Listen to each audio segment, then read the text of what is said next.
Yeah, I was about to say, I think our accessibility argument goes out the window when the text.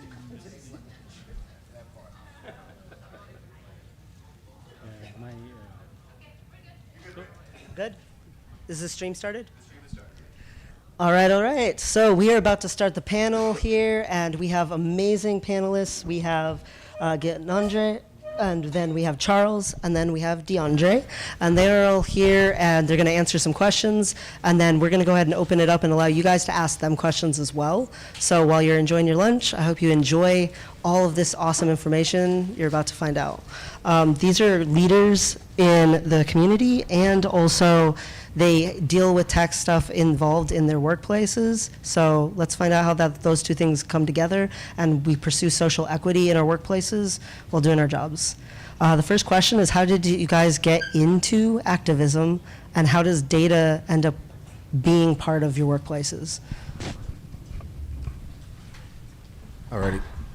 Greetings, everybody. My name is DeAndre Fisher. We're going to introduce ourselves to as well. Get the honor of serving as the Associate Vice Chancellor of Equity, Diversity, Inclusion, and Community within the Seattle colleges. When we think about the work, and the first question really going into how do we use data, and most importantly, tying it into social justice. For us within the Seattle colleges, looking at the tools of truly becoming an anti-racist institution and leading with racial equity, the data tells us a story about how do we truly close the opportunity gaps, close the achievement gaps, close the wealth gaps. That for us is what we truly try to make sure that we use our data for. So we'll go more into that and what that looks like, comparing it to social justice, but that's just the synopsis of kind of the role of data and how it plays in the college system within the Seattle colleges so far. I am Charles Mendelson. I am an AI applications engineer at a Big 3 management consulting firm. I did a later career transition into tech, and my big issue, the one that I'm primarily focused on, is gender diversity within tech roles. And as I did my transition into tech, one of the things I noticed was how gendered tech workplaces are. I started off in marketing data analytics, and I would be working in a department that was 80 or 90 women, about 80% of the department would be men, and I would be in the marketing analytics department that would be almost all men.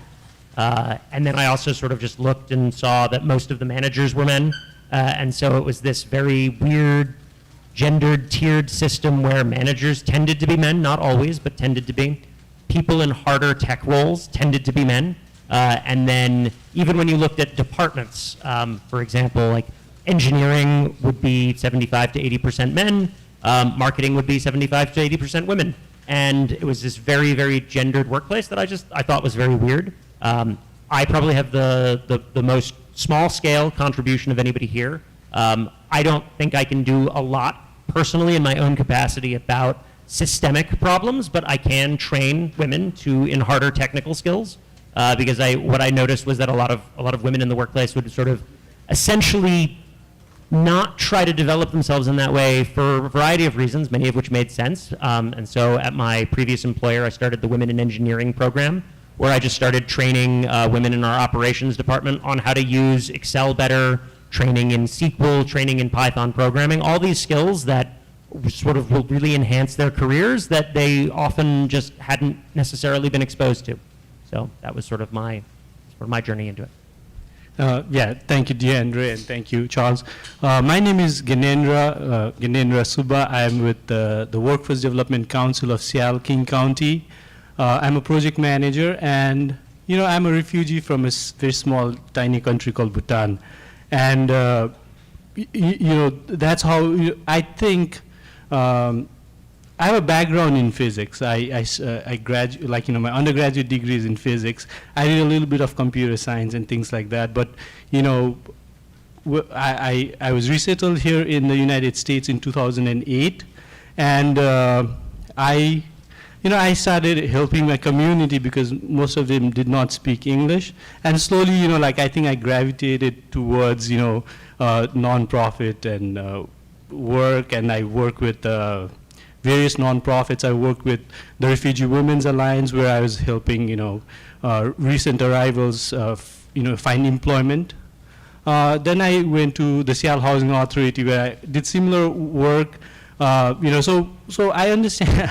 I understood a lot of challenges, but my most recent work at the Workforce Development Council, all my work with the nonprofits, and currently I also sit on the board of New American Alliance for Policy and Research, and also the Somali Family Safety Task Force. With all that, one thing is very clear, right? Like, there are a lot of things we already know, like, Deanna mentioned about the wealth gap. There are lots of inequities in the system.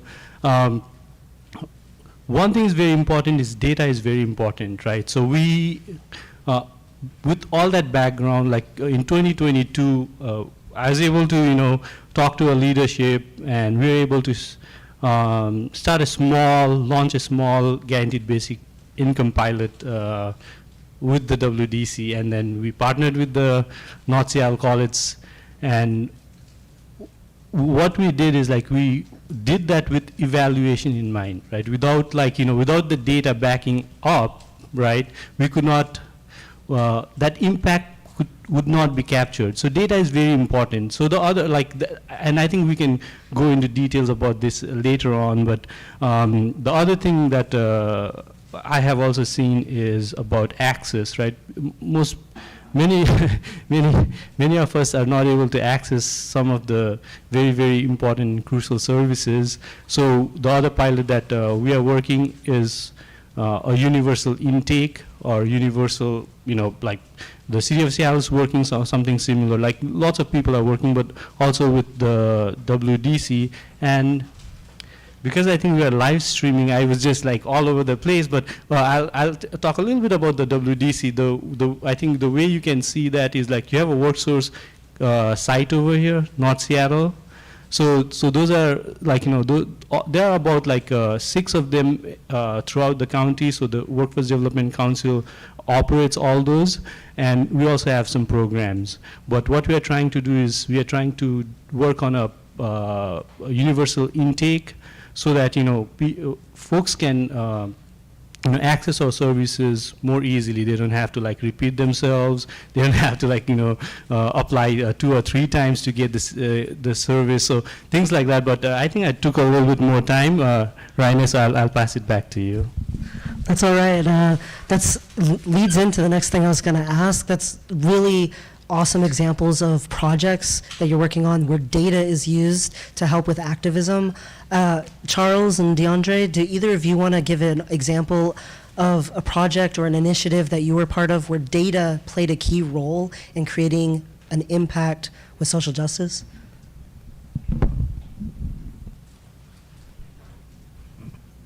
I would venture off to say that many of our key initiatives within the Seattle colleges centers using the data, recognizing that for us the data tells the story of which opportunities we have to support which communities. In particular, that's our Native communities, in particular our men of color.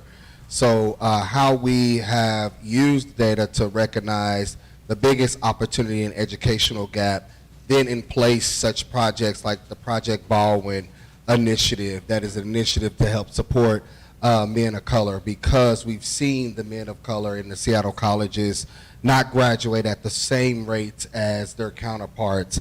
That also, that we use data in the higher education system to determine what programs we need to scale up based off of graduation rates. So for us, data is very, very important. But what we also have to understand is that what are the stories that are not being told in the data too as well. The stories of the Native community that are not told in the data, and when we think about it, it could be seen as good or bad data, and that is for us to determine what is good, what is bad, and how do you use that.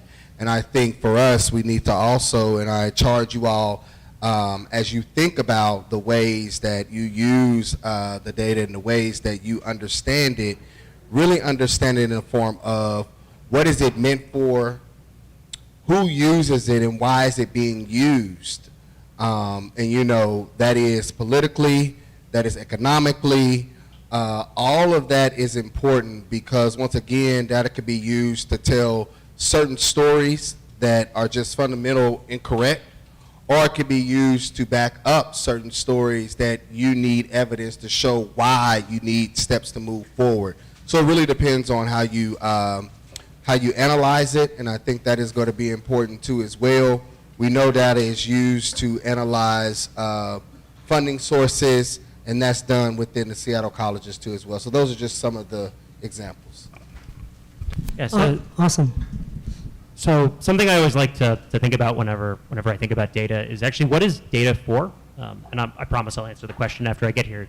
But, you know, so I think the best definition of data is information that helps decision makers make better decisions. It's nothing magical beyond that. And so going back to the Women in Engineering program I was running, we were essentially running it as a pilot program, and the idea was that we would take 4 or 5 early career women.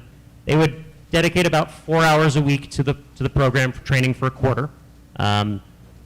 We knew roughly how much everyone who was taking it was paid, not exactly, but like we could put together an estimate. And so we had to convince the business, why should they invest 10% of this person's salary for the quarter in doing this? And so one of the things was we tracked metrics on improved efficiency. And then rather than present those metrics, we presented a story. And that story was one of the students was given a process in Excel that was taking their colleague who did not know how to use Excel as well as they did about 2 days to do. And because we knew roughly how much that person was paid, we could tell the business how much it was costing them for them to run this Excel process. And the student in the program, after about a day of work, turned it into something where they could push a button once a month, and that process would be done. And to all of the executives who read that, they suddenly realized, well, that's not the only inefficient Excel process we have.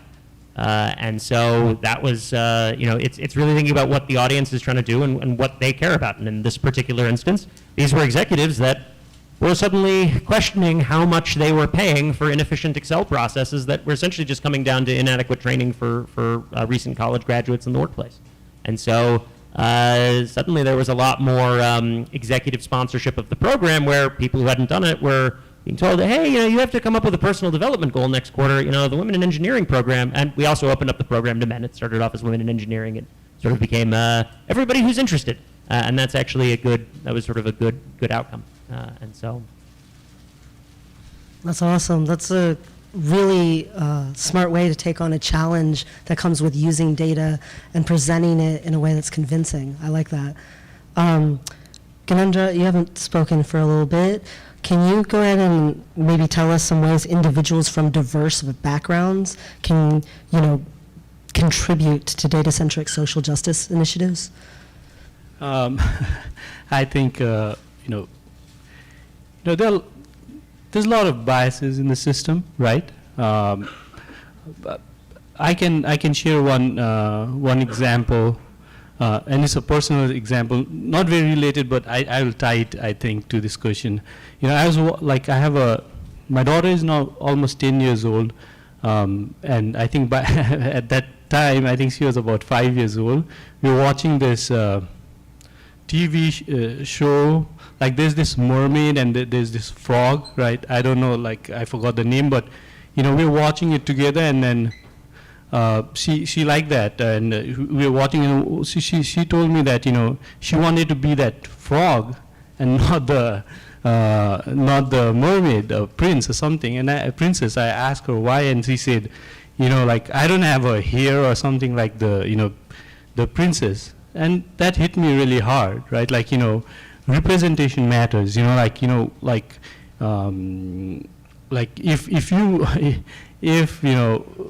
you see somebody say for teachers or I don't know, what I'm trying to say is we got to diversify stuff, right? So that way you get diverse views, diverse people from diverse backgrounds can I think I think there's a lot of research also. It becomes more, you get more innovative. You get, I think, better outcomes if if the team is diverse.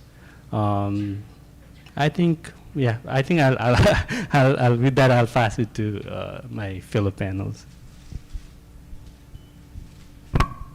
Yeah, I mean, for me, I think you hit it right on the nail. The need for diversity in the data is important.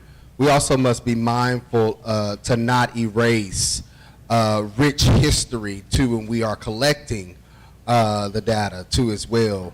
Lumping the data in diversity, saying African American and African, things of that nature, not actually breaking it down to people's true identities is also something that we must be truly cognitive of as we collect data and as it's being used too as well. And we see that, of course, in many identities too. So I think you are correct. You know, it's very rich, it's very important, but it also, the way it is framed could also, you know, erase some stories too as well and erase some people. So how do we challenge the community to say, make sure that your voices are being heard in the data too as well? So.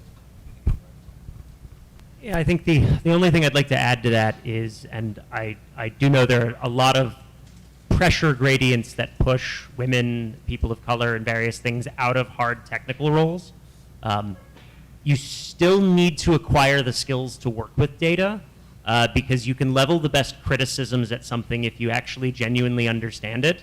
If there's one thing I know about a lot of tech people is if you sound like you don't know what you're talking about, you will be dismissed. Whereas, so you can complain about algorithms in data science in a whole host of ways, but if you sort of are just using algorithm as magic with data versus having a really specific understanding of how those algorithms work, that will, if you can't speak to that, then that's really going to limit your impact on being able to convince people that you are worth listening to, and you are worth listening to. Yeah, that's a really good point, especially for students coming into it, and maybe they're a little trepidatious about stepping into their own and having that confidence to speak up for themselves. I think that this is like a really cool speaking point that you guys are talking about, where the representation is there, where the diversity is there, the history is there, but also the knowledge and the confidence to speak that way is there. That's a really, really good. I like this. If I can also just sort of, I think a good example of that is there's a writer named Molly Ball, who is highly critical of the crypto industry. But unlike a lot of writers who are highly critical of the crypto industry, Molly Ball is a really serious software engineer who really understands all of the systems. And that makes her criticisms land in a much harder hitting way that's much harder to dismiss. Sorry to have interrupted. No, that's awesome. That's cool. Resources are always good. Do any of you have a suggestion for ways that we can make sure that technology and data analysts going forward are using that information ethically?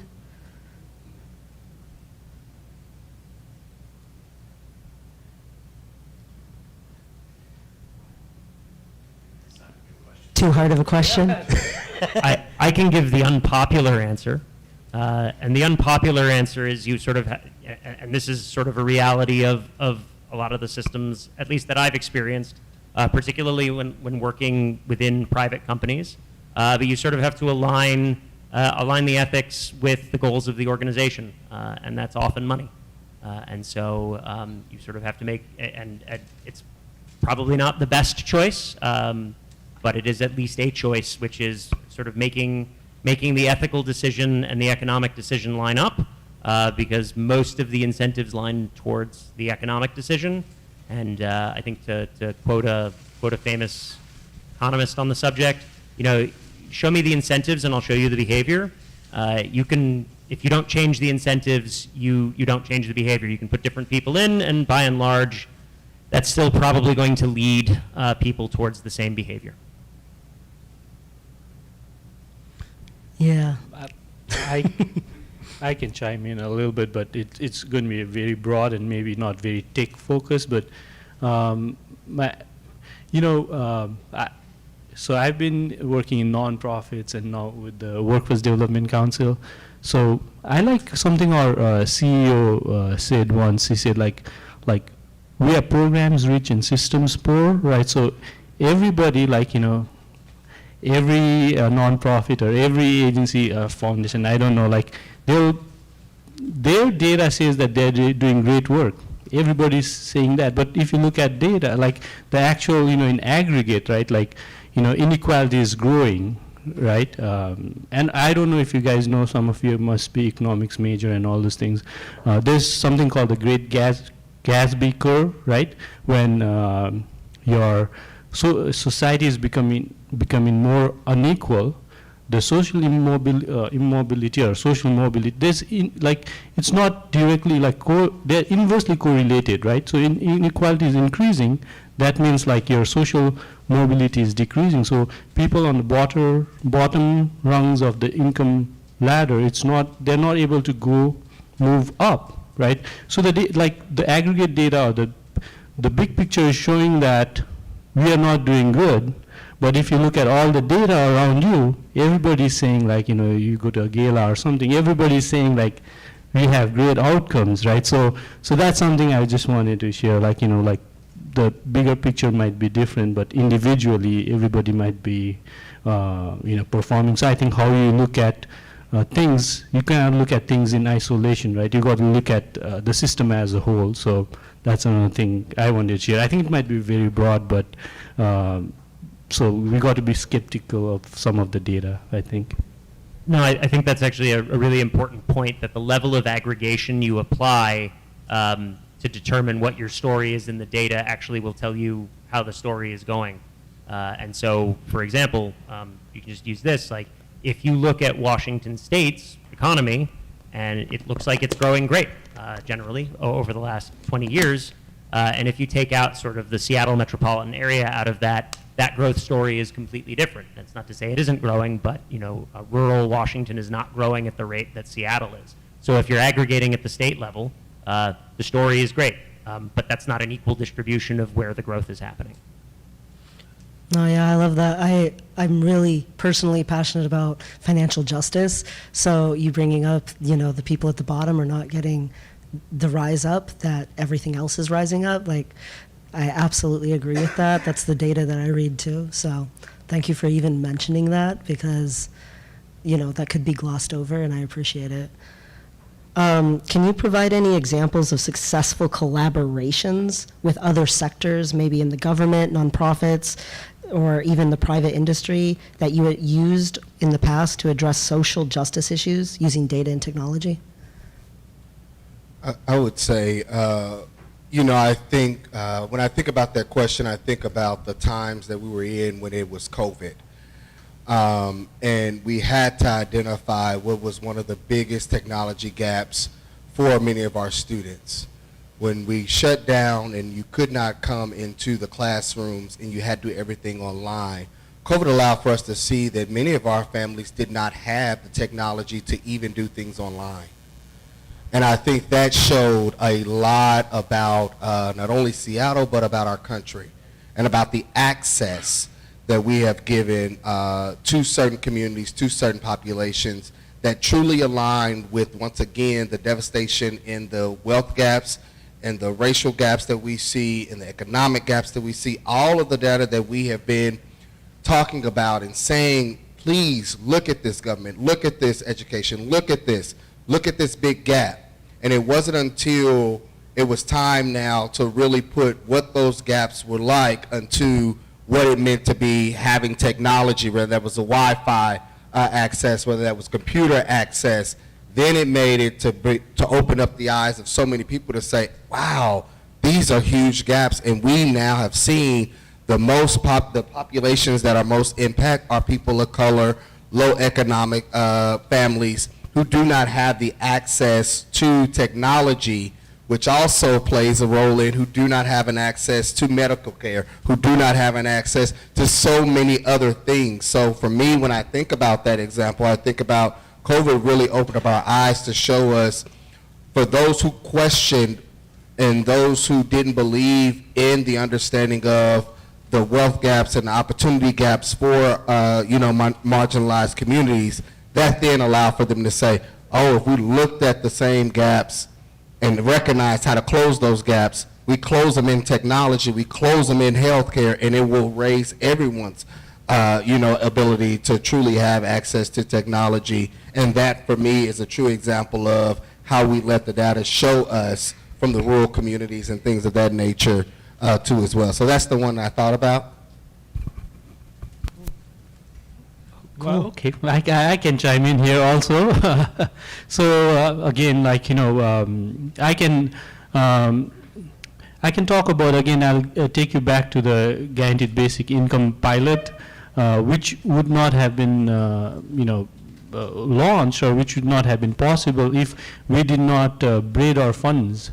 So what we did is, like, we did not get any funds from anywhere. It was just like I was managing multiple programs, and we were able to use the existing programs and infrastructure, and we were able to get our private funds, right? So like there are some private funding. There's like they're using the government infrastructure and existing providers to get those funds directly from the funders to the people, right? There's nothing in between. So I think that's like braiding all these funds. But the other thing is, like with data is that pilot was very targeted. We call it the targeted universalism, right? So it was we had some priority groups. Although it was randomized, we had priority groups, BIPOC, justice impacted, people experiencing homelessness. They would have a higher weight in that randomization, and we used a lot of data, right? We had historical data, like who are accessing. Say, for example, you take North Seattle College WorkSource Center, right? And you compare it with maybe, I don't know, like downtown Seattle. Like we have like WorkSource sites everywhere, but we can see the foot traffic who's accessing services. We can look at all the demographic information, educational attainment, things like that. So data was very front and center for us. The other thing is, like, the University of Washington did a report for us using our self-sufficiency calculator. I don't know it's the right question for this audience, but can I ask you some questions? And I'm even going tangential, but I think I find just for my own sake too, like, do you know, like, anybody here in the audience knows, like, what's the federal poverty guideline, let's say for a family of 3? Just give me a rough number. 25,000. How much? 25,000. Wow, you know it. That's great. So, but like, that comes down to around $12 an hour, right? So the cost of living in Seattle is so high, right? Yep. So do you know, like, what would be a self-sufficient wage? That means not relying on public assistance, people being able to meet their basic needs. $24 to $26 an hour. Up. 30 an hour. About 65,000 a year. So here we are talking about a family of 3, and I'm just going to give you more variables, like, there are 2 kids and a single parent household. Okay, with that. 90,000. Wait, did they have a babysitter or? Yeah. So things like that, like, So there are lots of factors like that, right? Like, do you have support system, right?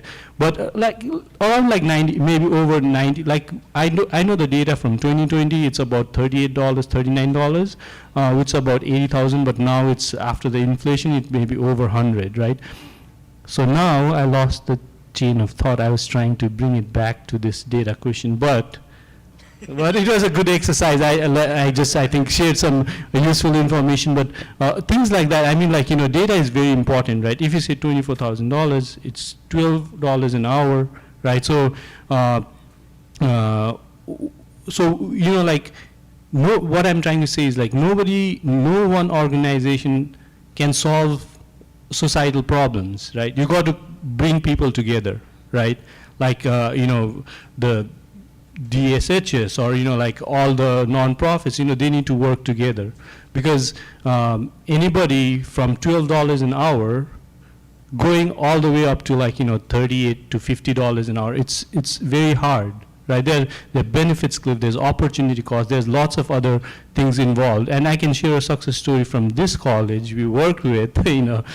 There's somebody in the ADN program, the nursing program, they were able to, become a registered nurse. So, stories like that, I don't know how I wanted to tie this, but thank you for participating and answering this question. But I'll pass it back to you, Renee. No, it was a fun little demonstration. What advice do you have for students here, maybe at this Impactathon, looking to make meaningful impact in the field of data-centric social justice?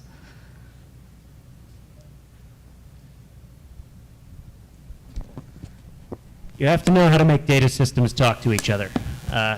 This is sort of making two data systems that don't quite line up is actually one of the hardest problems to solve. And on student data sets, they're often very well and nicely done. I was a small part of a very large project at my previous company. This isn't social justice oriented, but I think it'll give an idea of how hard this problem can be.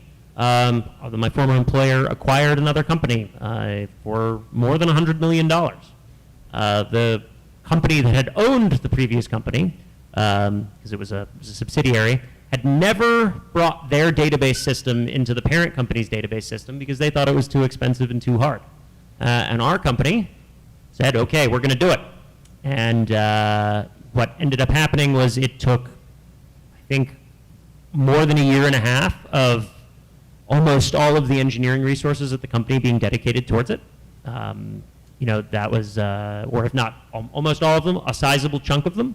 And the net result was that was a lot of work to make two systems talk to each other for a company that had a lot of incentives to make those two systems talk to each other and a lot of people doing it. And so that's just something to really understand, that that's a really, really difficult problem to solve. And it's even right down to two things that ostensibly mean the same thing in the database might not actually mean the same thing, and you have to put them together. And I know that's not a sort of very fun answer, but it's a lot of the meat and potatoes of working with data. And it's a lot of the challenges. Having two software systems that just don't communicate, you have to make them communicate, because someone may have a field of data that you need in order to sort of make your argument or provide your analysis, and that can be incredibly challenging. And so don't sort of shy away from that very in the trenches work of making the data work. I would say and really challenge you all as students as you go into the field in technology is to remind yourselves and don't lose sight of working in systems does not mean you do not work with communities and people. So understand that you're working with systems in systems, but don't let the systems lose sight of the people that they're supposed to be helping and supporting.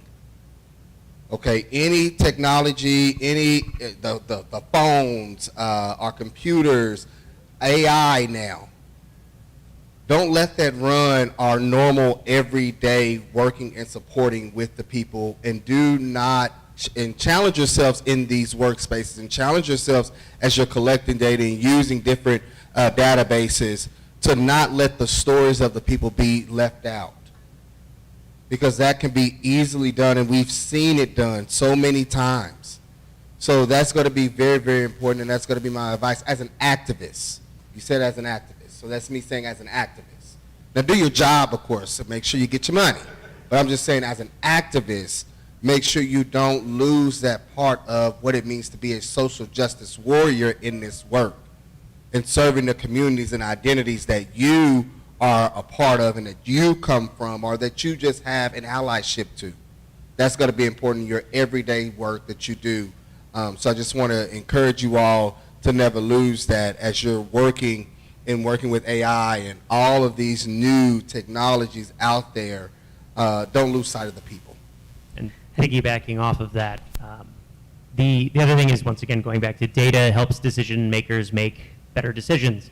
The data doesn't speak for itself, so you're going to have to craft a story around that data. You want to get very, very good at that. Also understand who the decision makers are who you are trying to influence, because different people are influenced by different stories. And so really understand your audience, and it might be when you're presenting to one group of people, you present a totally different story than presenting the same data to a different group of people, because it's sort of a political process. You want them to do something that you want. And so you have to convince them to do that, and different arguments, different stories resonate with different audiences. And can I chime in a little bit? There's a very interesting project that currently I'm working. GBI is #1, but there's another very competing one that's called the universal intake. So like students, right? We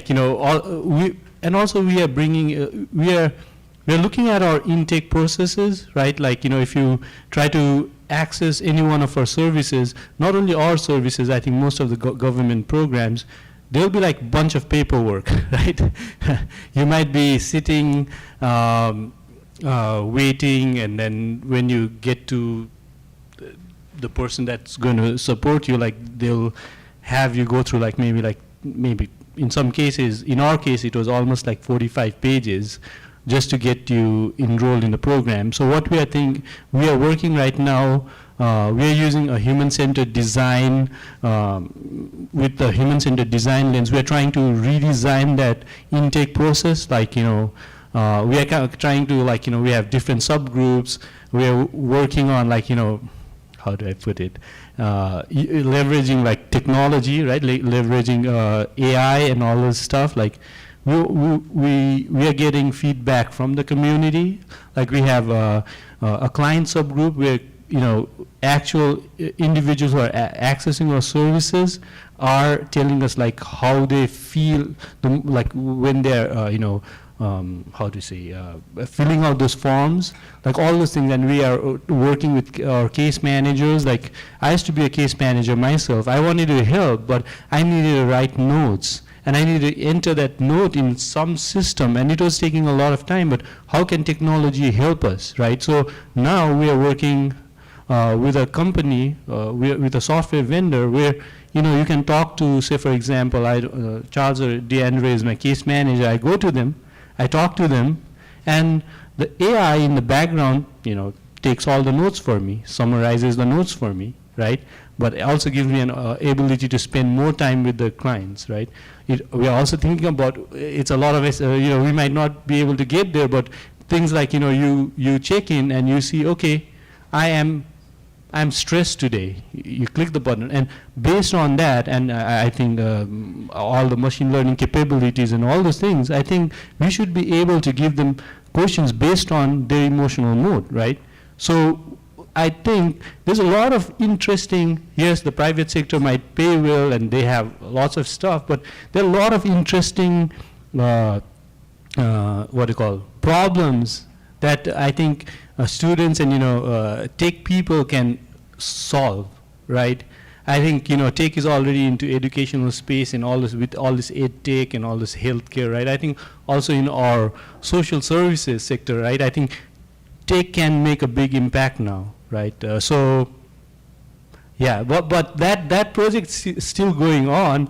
If you guys want to get involved, you guys, I think here we have a bachelor's of applied science in application development and things like that. I work closely with Steve Ballo, since 2022, since we launched the new economic security for all program. But things like that, there are lots of interesting things like the data system stuff, right?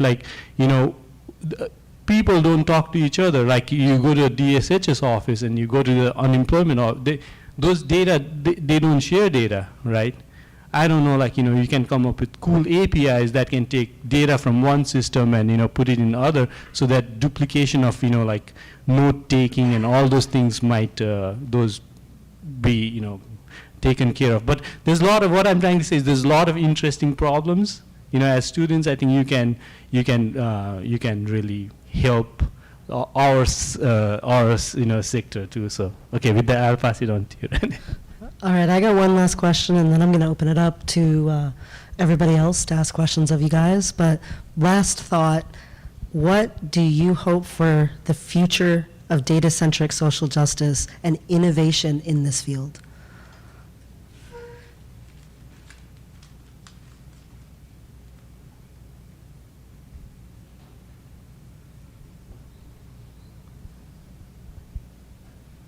I asked you another hard one. I mean, my sentiments have been in all my answers.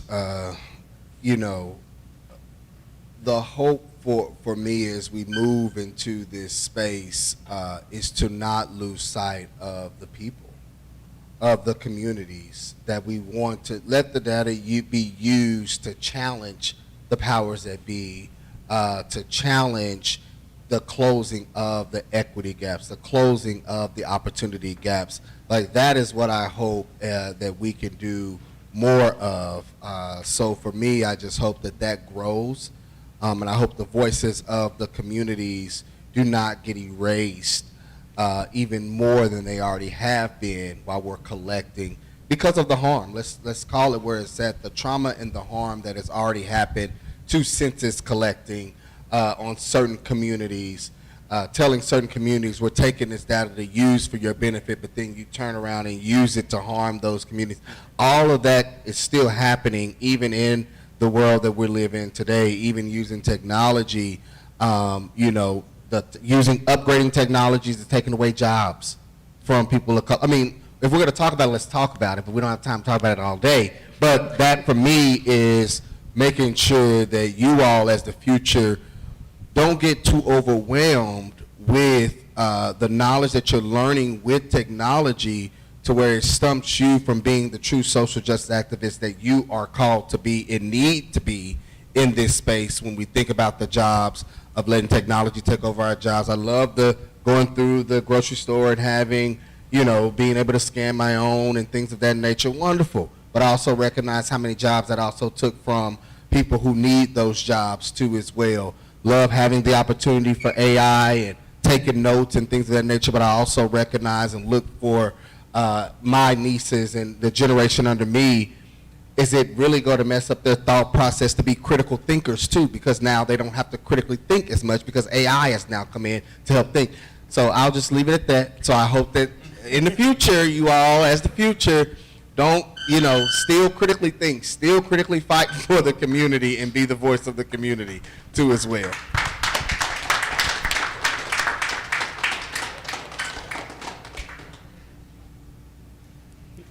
All right, that's awesome. I think that's a good way to end with the hope for the future question. Did anyone out here have a question? Okay. So I had a question about. Use the mic because they're recording. So we can hear you. I think it'll reach you. So I had a question about data privacy, considering we're in a age where there is a lot more data collecting and telemetry. What do you guys say we could do to improve? Like, I've personally switched to Linux and use ad blockers and Firefox and everything, but what would you suggest is a way that we could make changes and help others in a way that is facilitating their privacy whilst also still being able to pinpoint these issues and collect the data that we need whilst not compromising on our consumers' privacy? I guess this is where I'm probably going to come across as probably one of my more radical thoughts. I think the advertising funding model of the internet is sort of the original sin of the internet, and I think that's fundamentally where all of this stems from. And so I think, you know, once again, you show me the incentives, I'll show you the behavior. Incentives are, internet is funded by advertising.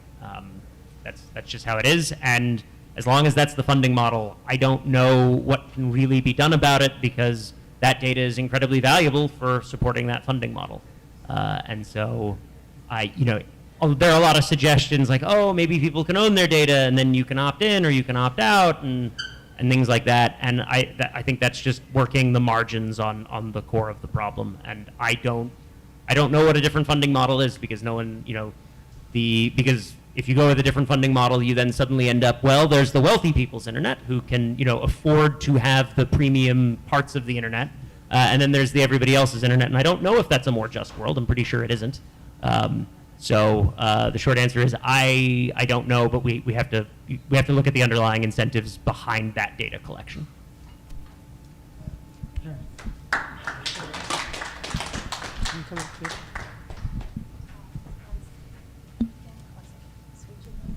Would you mind if we whoever closest to our Yeah, there you go. Mic check, okay.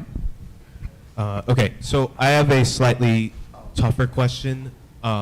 So I was listening to NPR the other day, and are you guys familiar with the HCC program in the Seattle schools? So it's called Highly Capable Cohort. So it's basically where if you're considered an advanced student by whatever metrics they have, you go into advanced schools, all this, blah, blah, blah, blah, blah. But they're rolling it back starting this year, and it's going to be fully rolled back in 2026 because they say that it has been inequitable for not years, decades. It's been inequitable for decades. And like you were talking about in the workplace, there's a huge gender gap, and as Dwight was talking about, there's ethnic and racial inequities and stuff. And so I think my question is more just when we have the data, when there is no dispute, what are kind of two questions. What are the specific steps that we can take, not this whole, okay, we need to we recognize the inequity. So what are the specific steps that we can take to truly make that gap go away rather than just, okay, I hope we'll bring it up to our employers. Like, what can we do? That's kind of the first question. And the second question is related. It's either, you can answer either one, but what is delegated to people like you, to people like Dwight who recognize these inequities? Is it just enough to bring it out and then leave it there? Are you now supposed to make yourself a full activist? Dwight has a belief system. I'm sure you guys all have different belief systems. So kind of answer either question of either what can we do specifically or what is delegated to people like you who recognize those inequities. Well, I appreciate you bringing that example up because I think it's being shown. You dismantle it. You dismantle it and start it over. You dismantle the system that you've seen have had decades of inequities, such as they're doing within this program, and say, where can we start it over and center the communities in which you are wanting to serve the most. So start it over, and it's okay. And I think that goes back to a lot of what you all heard. The problem with the biggest issue with dismantling a system that has been put for decades and decades is that it is a cost to it. And when it becomes a cost, then once again, are you really willing to absorb that cost? And I think that's a question of whatever system that is a part of the dismantling, taking time to get to know the community that you actually want to serve when you recognize it, having restorative justice practices to actually go in to restore what you have harmed. So it's multiple steps. Those are just a few of them. Financially, mentally, the mental harm that happens, but then also the policies that now have to be put in place to make sure that that does not happen again. I think are just some of the few steps. Everyone could play a role, and as you see that being rolled out, even in this in particular example with the state of higher education, is the community came up, acknowledged it, the communities that are impacted, teachers talked about it, superintendent is talking about it, so it's hitting at all that level, so everybody plays a role. And I think that's the importance of what it means to be an activist, is that everybody has a role to play and use your platform to play it and be a voice in it. That's a, glad you're reading that, come on. Yeah. Yep, I heard my name. I heard my name called, so I'm gonna step up a little bit. Can you hear me on the mic? Get the mic all the way here. Okay, all right. So, one of the things I think. All the way out. Okay, all right, got it. All right, so one of the things, I think that America is really missing it, right, in terms of how we use data and how unconscious biases are in our data. I take the example, and you all can look at this example that I'm giving. You know, Martin Luther King, he followed Gandhiism. And one of the things that Gandhi did, he went on a hunger fast. And, you know, in the 40s and 50s, India was thought of as, you know, I hate to use the term a third world nation, but a very impoverished country that didn't have anything, right? But today, in the U.S., I think it's about 9 of our top companies, even, you know, Microsoft, the CEOs are from India. And their #1 export is their intellectual property. Now, what Gandhi did, he went on a hunger fast. He said that I'm not going to eat until the people in the top caste can worship with the people in the lowest caste. And what that did was that triggered a movement where they said, hey, we have been unequitable in India. We are going to educate everyone. If you've been in an untouchable caste and you're going for a college degree at Harvard in India, I don't know what the name of their top university, you're going to get that for centuries of systemic oppression. And in the U.S., we're still fighting this white-black battle, you know, and we don't realize, I mean, this room is international. It's not white-black. We both are losing. White and black are losing because we are thinking that we own a system that is that we're being dominated by people that have more intellectual property than we are, and their #1 import is intellectual property. So until we fix these systemic issues, middle class America, white, black, or indifferent, is going to lose out, and that's going to be that's where America is losing today, right? And I think that until we break it down and figure out how to fix those biases in data and make sure that the people that have worked, slaved, fought in every war that has been since, you know, Crispus Attucks was shot in 1776, right? You know, we are going to have that infighting problem in America, and more we're going to see that, hey, we're going to lose ground on really what's happening in the world society. And so, you know, I challenge people with data. And so, you know, my thing for this room, to the point that was made, is that if you're in a place where you train and you model the data, because that's where the power comes in. If you're training and modeling the data based off systemic biases, whether they are conscious or unconscious, you need to bring in a third party to make sure that you're representing all of the data and that these unassimilated voices are represented in the results. And, you know, I kind of challenge that, hey, yeah, you can model and shape data and statistics to tell any story that you want it to tell, but we need to tell the whole story and not just parts of the story.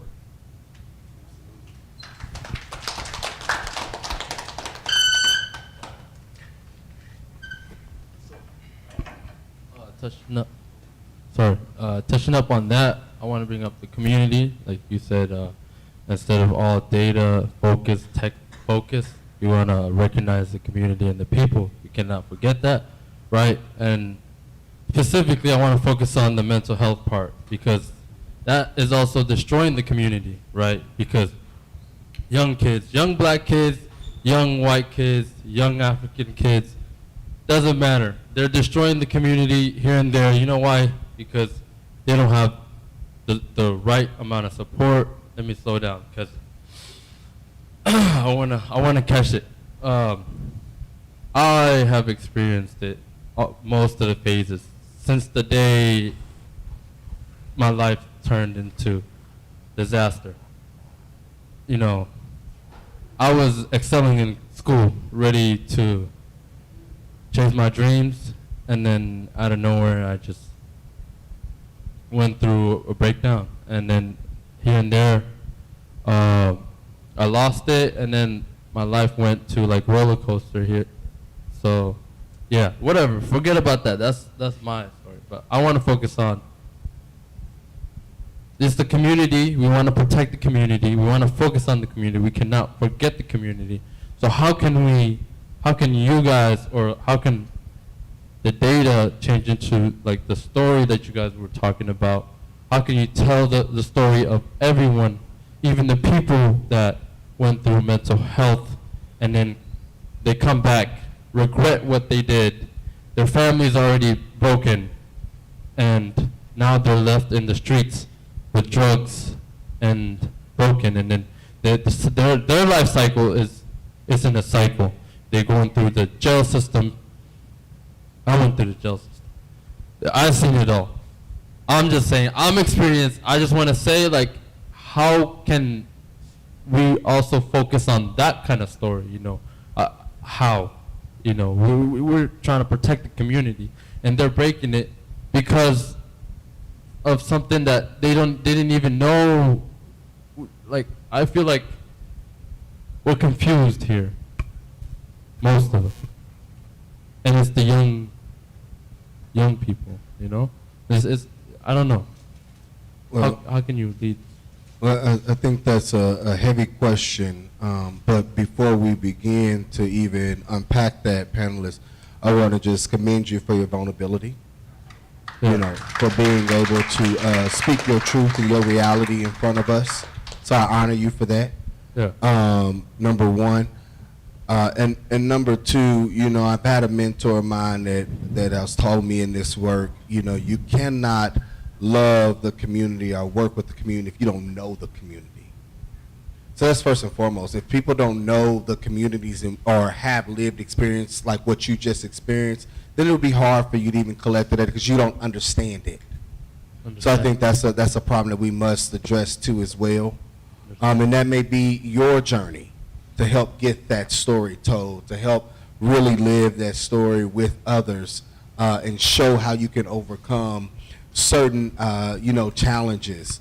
But I think in order for us to truly, and I just center going back to one of the questions of how do we truly gather the data for certain communities, and that it takes time because you have to build trust. Nobody's going to give you their life story if they don't trust you.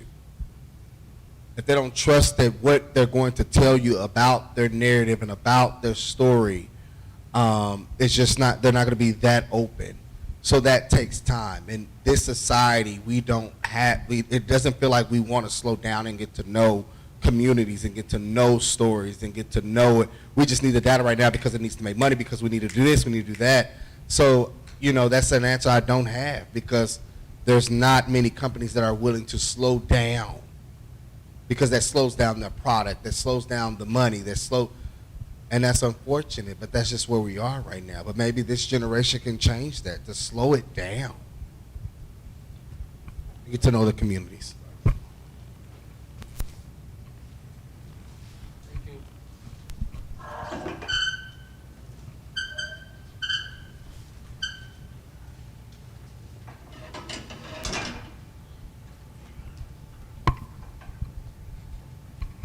Hello, thank you for your wise wisdom and everything. I do have a question. Historically throughout you guys and your careers, how have you seen, seen people going in from like progress over profit, or vice versa? Like how? Because as we see now, it's really apparent that corporations always trying to make that quarter report, even cutting corners just to make the most amount of money. So from your experience and insight, how do you think we can take that and then implement that into our generation? Because it really does boil down to us. So that is my question.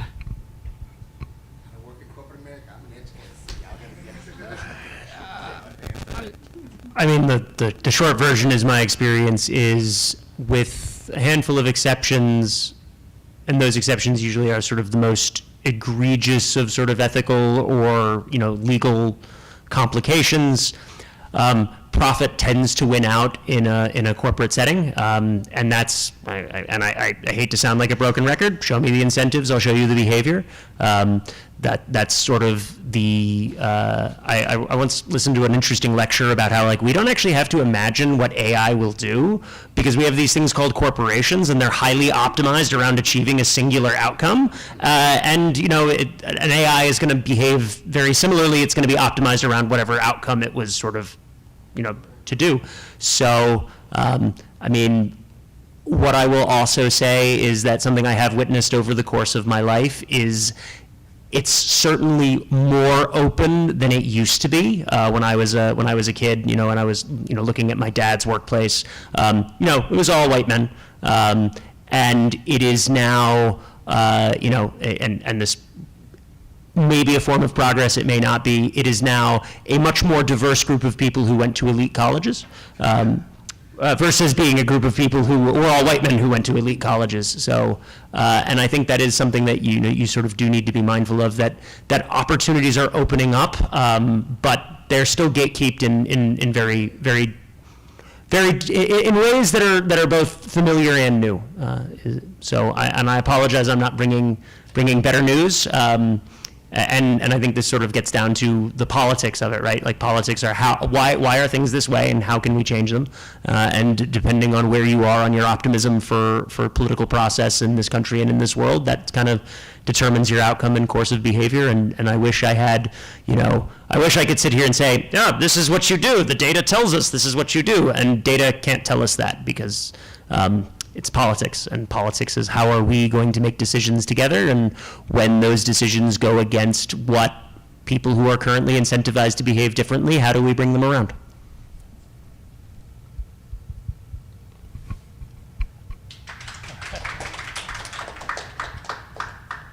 To segue into that, and that's almost perfect, is how do you think governments, nonprofits, and corporations fit into making this world more equitable, and also how do we spot when a platform is going from consumer friendly to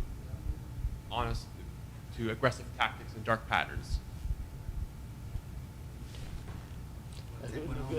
No, go ahead. Once again, speaking from an educator perspective, the hope and the joy that I love, and I think, and I look at my colleague over here, Jim Jewell, that we see in our students today, the true grassroots of activism. To be able to see that in you all, to be able to say, you all will shut down a city, a street, whatever when injustice is happening, tells us that we have a generation coming up that these big corporations and the government better be ready for. To speak truth to power when you see war and genocide going on. Like, that is powerful for somebody who's an activist and been one and don't know anything else. To see it and to see the numbers grow, I think that what we do see is the gatekeeping, and what we do see is that the historical politics and all of that is still within our system and will be ingrained in our system, but we also see people being moved into positionalities to speak power, to speak truth to power, and to dismantle it, also happening. Little ways, but I do see in the next 10, 15, 20 years, because of how this generation is moving, that you all are really going to change policies. And that is going to be big change. You have to change policies and procedures and corporations and the government and laws and vote. I mean, I can go on and on. I think you all are doing that, and I just see a bright future for where we can go to get there. So it's really going to be up to you all, and hopefully with the guidance of a lot of us in this space. But I think education is key to make that happen too as well. Sort of as a kind of a follow-up to that point, I know there are some accounting majors here. How familiar are you guys with Sarbanes-Oxley? So that came out of the Enron scandal. It's probably an imperfect reform, but it completely changed the way corporate accounting is done across in the U.S. and then actually probably internationally too, because companies that are here have to be. It's called SOX compliance. And I think that gets into when government is working right, government is setting the rules around what what ways and how corporations can make money. And the short version is corporations are very good at making money, and if you set rules around them, they will figure out ways of making money around those rules.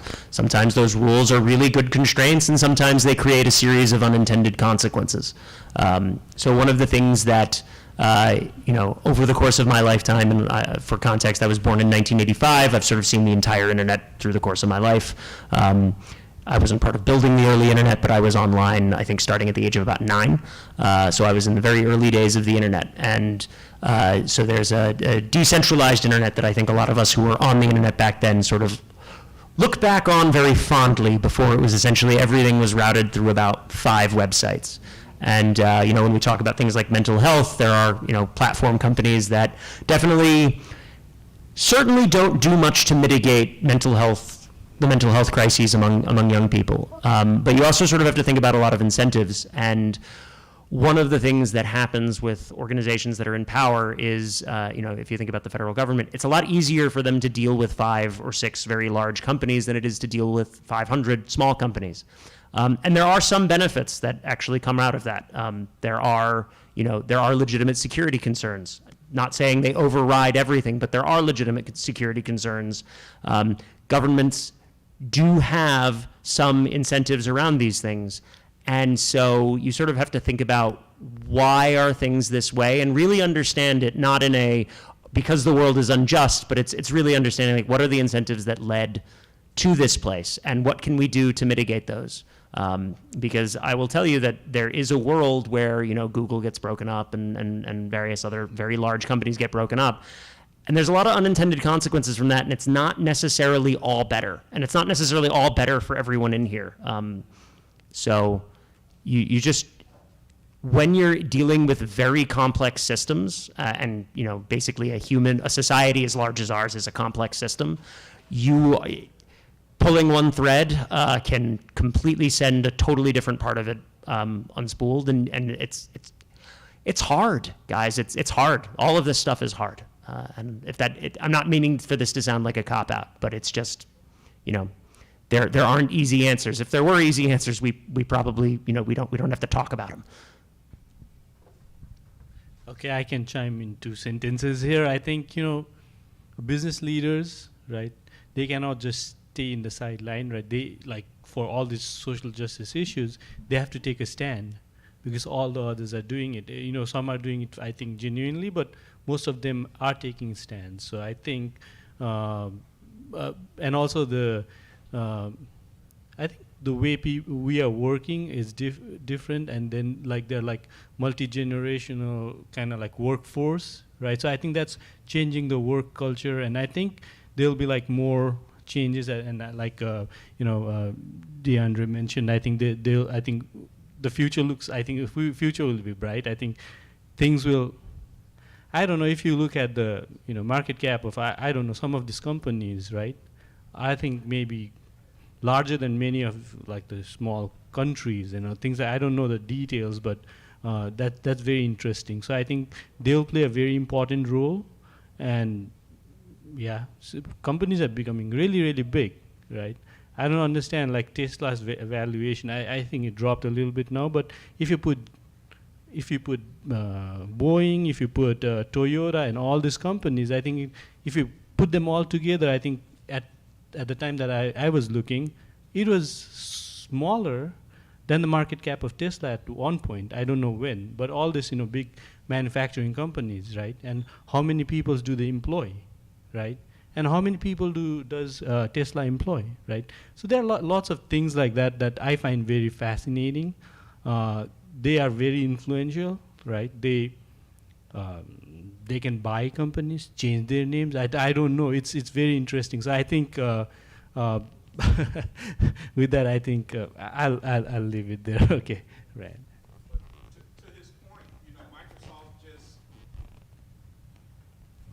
to your point, Microsoft just hit 3.11 trillion, right? So world record. No other company in history has been valued at that much, right? And to your point, our ideals for having a culture where we empower every person and organization on the planet to achieve more. That's ideally right. And Satya has made some statements that, hey, he's going to, bring this many managers from underrepresented communities, and he's going to promote up in this and the other. But there were also articles in the Seattle Times in 2022 that, hey, black employees at Microsoft make 77 cents on the dollar from their white counterparts, and Hispanics, and so on down the line. So, to your point, we're in a place, I work for Microsoft, to where we can reach back, and especially with the AI revolution, and if you saw my talk a little bit earlier, where I ended that was, hey, Satya just went over to India to recruit 2 million for AI opportunities that they're bringing here to the Pacific Northwest. Why isn't Microsoft and why isn't North Seattle College challenging Satya based on that article to, hey, why aren't you looking right here in your own backyard and bringing folks up from this college for those AI opportunities? And you all are going to have to compete. It's always been for us, especially when you're underrepresented, we have to compete for opportunities that others can walk in the room with. And I think that from my lens as an American, right, we have to really raise our hands and say that, hey, look at all these opportunities that are coming. How do we compete here, right at home? How do we compete right down the street from Microsoft? And that's why I bring you guys up every month to say that, hey, you should be the voice, and you all do need to be the activists. You all do need to make sure that you're showing up in the data. That's the message. If the panel is not giving you anything else, is that you have to use your power and your influence, and don't underestimate your power and your influence and your ability to speak up and to speak the truth to power, right? And I can also share one data point that was very fascinating to me. Is like, if you look at, there's like the middle class is shrinking, right?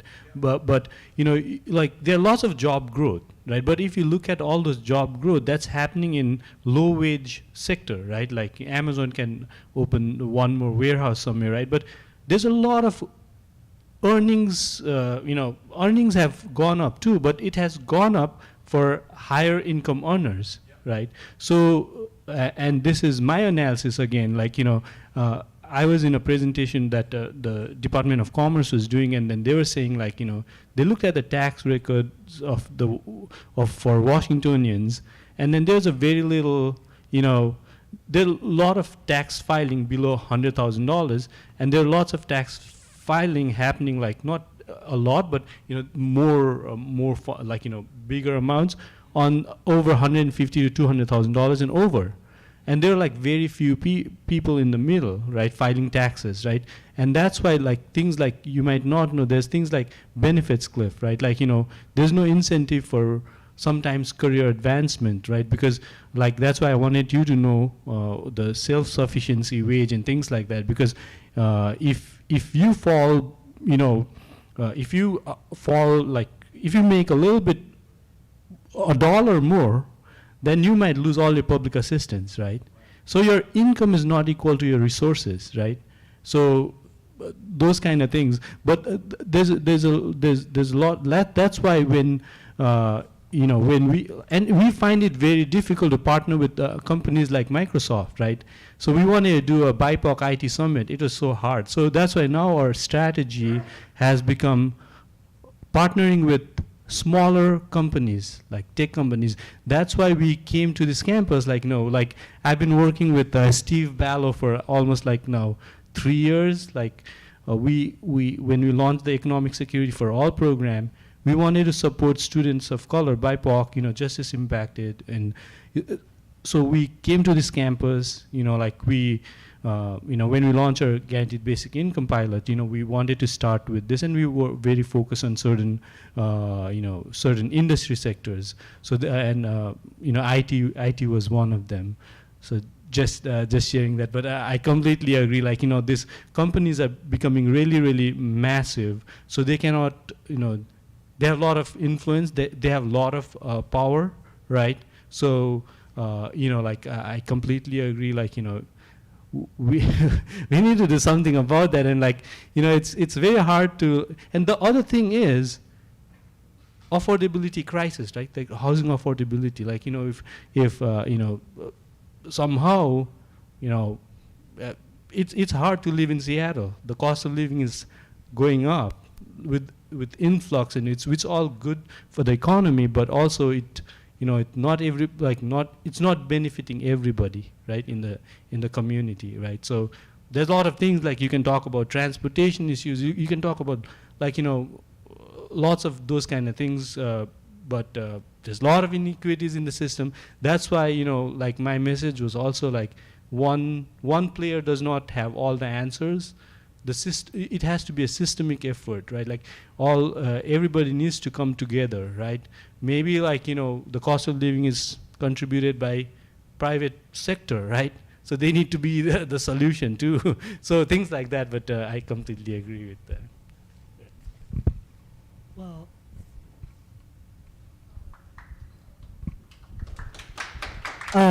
thank you so much, panelists, for being here. You guys are amazing. Thank you, Dwight, for sticking around and contributing. Thank you, you guys, for answering so many questions and putting your thoughts out there, and inspiring and helping students. That's awesome that you took time to do this.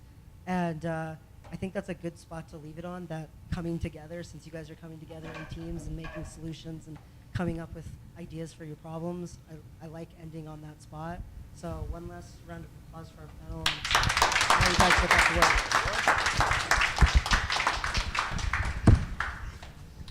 Pleasure. Pleasure. We should, I think, take one picture on the stage. Thank you so much, you guys.